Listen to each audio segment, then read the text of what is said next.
The story begins with the sky emitting countless bolts of golden lightning that struck down Lyh High City in the Dragon Kingdom. This event led to monsters swarming into reality from another world, causing humanity to face an unprecedented calamity. However, humanity was not abandoned by the heavens. A mysterious mark appeared on the back of every human's hand, awakening them to unique occupations. This marked the beginning of an era where humans changed their occupations to become hunters. Among the awakened, only 3 people held mythic-ranked classes: Allard, a ghost blade user from the United States, Rasti, a hell dragon rider from Russia, and Quan Jixian, the Frost Mage King from the Frost Nation. These mythic-ranked occupations far surpassed the others, leading the Lighthouse Kingdom, Russia, and the Frost Nation to dominate other countries in their progress. 100 years prior, a prodigy named Ashura emerged in the Dragon Kingdom. In just 10 years, he set a record in China, becoming the first to pass through the 70th world. However, when the 9th-ranked monster wave invaded Earth, Ashura, who had changed classes 8 times, died defending the rift, sacrificing himself for the kingdom. It was now the 100th anniversary of Ashura's heroic death. During the memorial ceremony in the capital, the Dragon Kingdom revealed that it had 12,350,000 awakened citizens that year, an 11.3% increase from the previous year. With such numbers, they hoped to witness the emergence of another Ashura. Meanwhile, a man lay in a bare room, listening to news that the main gate to the other world was about to open. He looked lifeless, with a bottle of pills beside him. When the news repeated, urging hunters to prepare themselves, the man suddenly appeared horrified. He sat up, looking around as if he were a different person, struggling to figure out where he was. His head throbbed as painful memories flooded his mind: working a difficult job, being called trash, failing to pay for his brother's medical bills, and feeling trapped as a monster tamer in a poor family. Overwhelmed, he had decided to end his life by overdosing on pills. However, the man realized these memories were not his own. He had been reincarnated into the body of someone with the same name as him, 100 years later. The body belonged to a monster tamer, a class that relied heavily on pets for combat. Raising both the tamer and their pets required immense resources, to the extent that one would need the wealth of an entire nation to thrive in this class. For an ordinary person, awakening as a monster tamer was seen as bad luck. The man learned that the person whose body he now inhabited was named Jiang Yu, who had failed at life and taken his own. Gazing at a picture on the wall, the man realized that in his previous life, he had been Ashura, the strongest awakener in the Dragon Kingdom. Now revived, he decided to take responsibility for Jiang Yu's regrets and unfinished business, and vowed to conquer the other world, a place where only the strongest survived. This was his way of expressing gratitude for his second chance at life. As the announcement about the main gate opening played again, Ashura stood before it and opened the gate. A ring of bright light appeared. It was the spatial gate to the other world. Upon entering, the system greeted him, informing him that he had been offline for 3,652 days. Several window screens appeared, and the system revealed that he had accrued 221,664 ability power points and 96,000 experience points. He was congratulated for being the first to defeat a 9th-ranked monster wave and for completing a mythic-ranked achievement. For this, he was rewarded with a mythic-ranked treasure known as the Supreme Divine Decree, which was automatically activated. Additionally, he received a permanent buff, a 10,000-fold increase in ability power earnings in the other world, both online and offline. The system also awarded him with 99x offline rewards, totaling 2,104,389,353 ability points. Ashura was shocked by the sheer amount of power he had accumulated.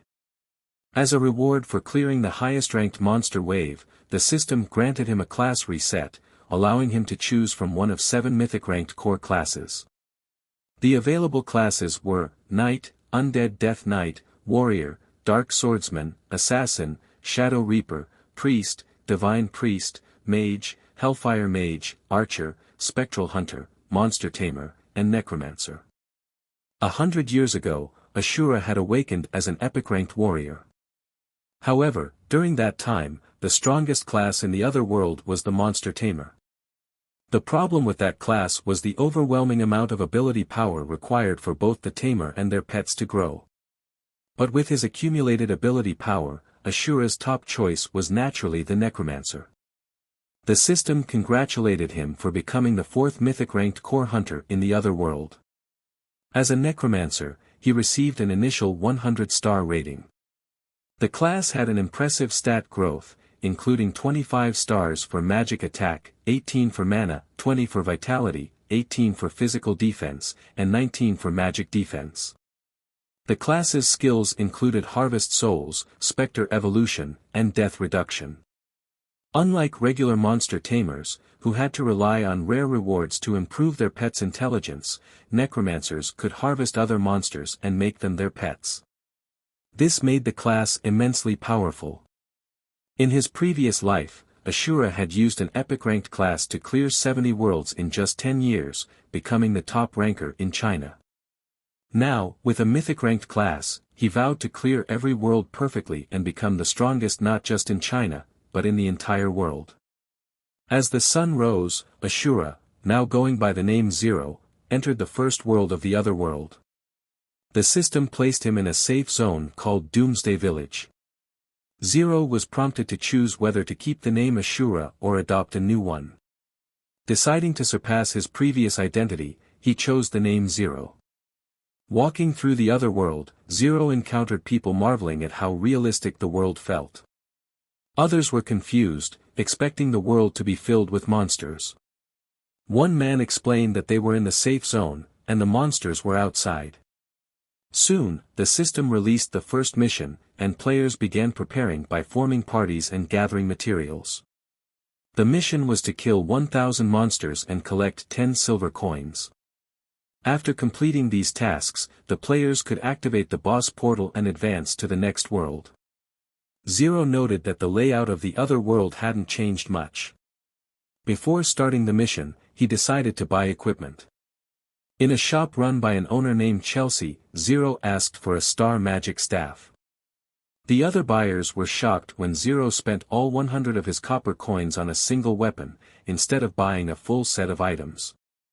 Weapons require ability power, and they can only be obtained through missions to farm monsters with a low drop rate. He added that there isn't even enough of such valuable things to level up, only a brain-dead person would do that. They continued to gossip while watching Zero walk away, judging that he would suffer later on since he doesn't have money left and no defensive power. They all thought it was impossible to do anything without money. To a normal newbie hunter, it is indeed not worth it to spend all their money on Onir equipment. The ability power obtained by normal hunters from farming monsters is very limited, so it wouldn't be possible for them to afford refining Onir equipment. Zero's weapon is called Raging Inferno Magic Staff with Onir. Its magic power is 5, and its level is 0. Zero is aware that he's lacking one crucial thing, ability power. When he spends 1 point of ability power on refining, he has a 10% chance of increasing his green attribute. The higher the attribute, the greater the cost of refinement, and the lower the chances of success. When asked if he wanted to refine, he replied, yes. He was prompted again and continuously answered to keep refining. His staff glowed as the refinement was successful again and again. Eventually, he was informed that his equipment had been upgraded to the highest tier. The system screen showed that after 132 single-touch refinements, with a total of 985 ability power points spent, he had obtained the gold attribute. His weapon became Scorching Pioneer Magic Staff. Refining 132 points revealed the true power of having quadrillions of ability power points. His staff now had the characteristic called Scorch, which inflicts a 3C burn status on every enemy it strikes, causing the enemy to lose 20 health per second. With his preparations complete, Zero is ready to put on a show in the first world, the origin of nightmares. It is the beginning of the nightmare for all novice hunters. A hunter slashed the world with his sword, but it had no effect.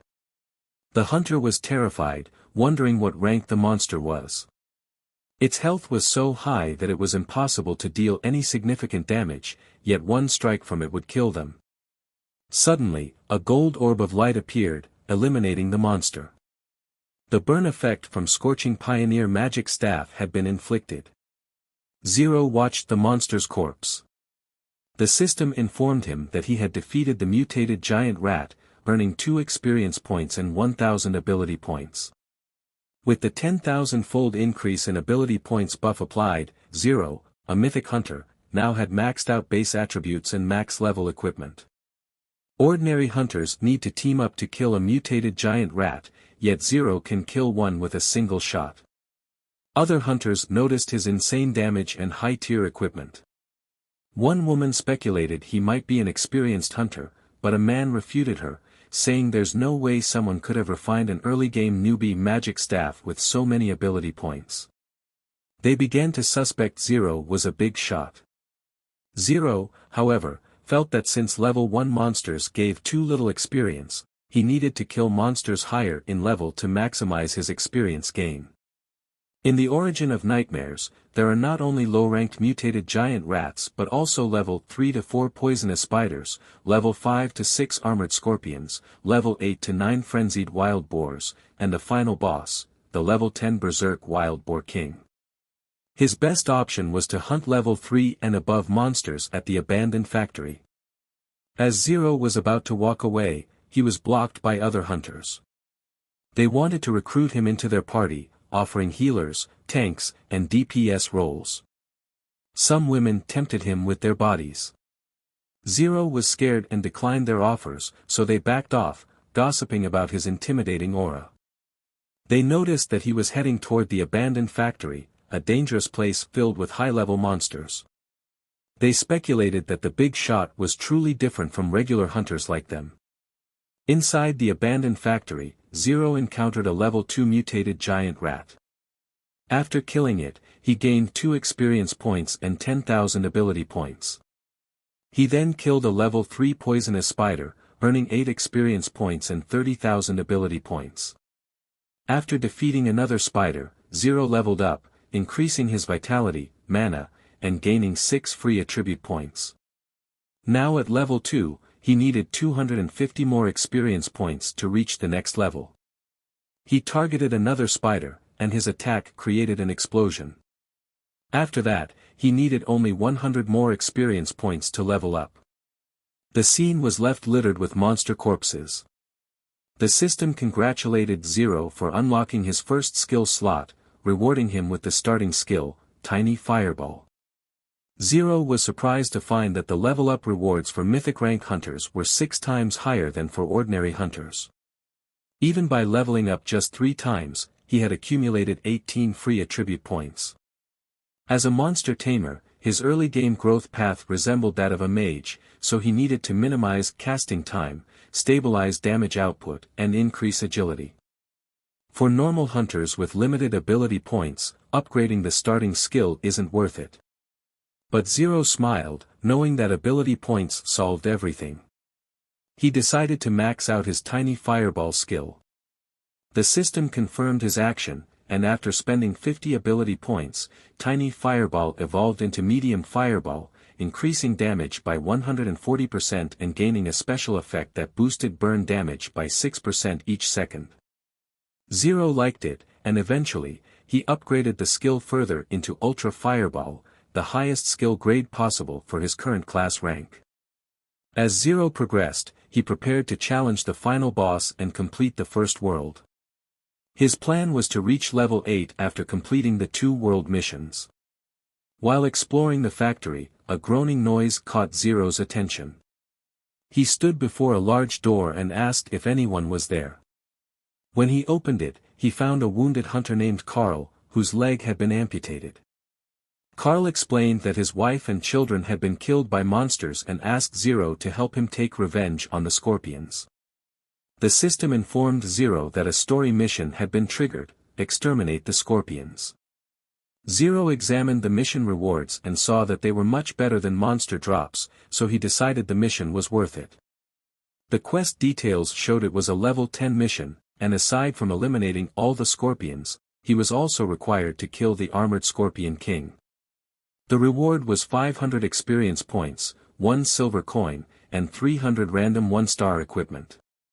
As Zero progressed, he noticed movement but couldn't see anything. He figured there were more monsters nearby, but his focus was on completing the mission. Soon, armored scorpions appeared. These physical-type monsters, at level 5, had mutated due to environmental contamination. Their solid armor made them resistant to damage. When activated, their guard skill reduced the effectiveness of Zero's attacks. An armored scorpion charged at Zero, but he was ready. His staff glowed as he hit it with an ultra fireball. The scorpion activated charge, but Zero dodged and prepared to release another attack. His fire engulfed the area, and the system notified him that he had defeated the level 5 armored scorpion, earning 115 experience points and 50,000 ability points.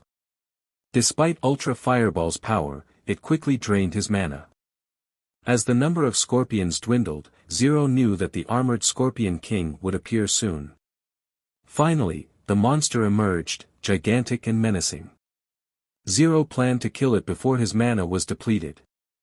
He released another Ultra Fireball, but the Scorpion King swatted it away with its tail, showing little to no effect. It charged at Zero, but he dodged and attacked from another angle, burning the monster. Although he was running low on mana, Zero knew he had to finish it. Just as Zero was about to deliver the final blow, 2 hunters appeared, one stabbing the scorpion's claw. They planned to steal the kill. Zero grabbed the man and knew they had been hiding, waiting for the right moment to ambush. The attackers were startled that Zero had anticipated their move. Zero unleashed his power, summoning an image of a man behind him.